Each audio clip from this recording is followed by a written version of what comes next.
Io sono sempre stato un inguaribile sostenitore del tridente, questo lo sapete, ho sempre detto teniamo la porta aperta a Torino fino alla fine, però mi sa che i tempi supplementari se ne sono andati, soprattutto dopo aver visto la foto pubblicata ieri da parte del sindaco Appendino, perché va bene il dibattito, vanno bene anche, dico fra virgolette, le polemiche quando sono sane, quando c'è voglia di confronto anche vivace, ma pubblicare una foto di Torino con le Alpi e una di Milano con lo smog, dico che va fuori dal fair play sportivo e quindi non ci siamo più.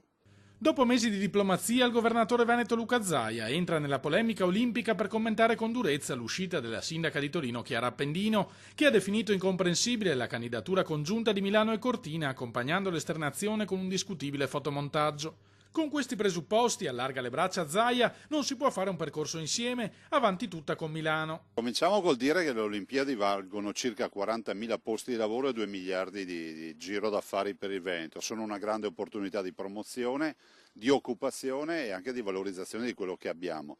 2021 mondiali di sci, 2026 Olimpiadi invernali. Stiamo lavorando per questo. Domani i presidenti delle due regioni e i sindaci delle due città si vedranno a Venezia per un incontro tecnico, seguito dalla presentazione alla stampa del progetto olimpico.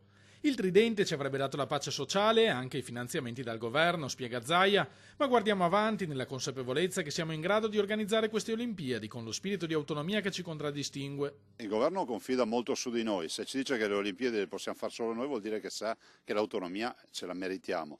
Dall'altro voglio ricordare che il CIO ci dà 980 milioni di euro per una contropartita che noi veneti dovremmo coprire di circa 100 milioni di euro. In totale dovrebbe essere circa 400 milioni l'esborso per avere 1 miliardo di euro.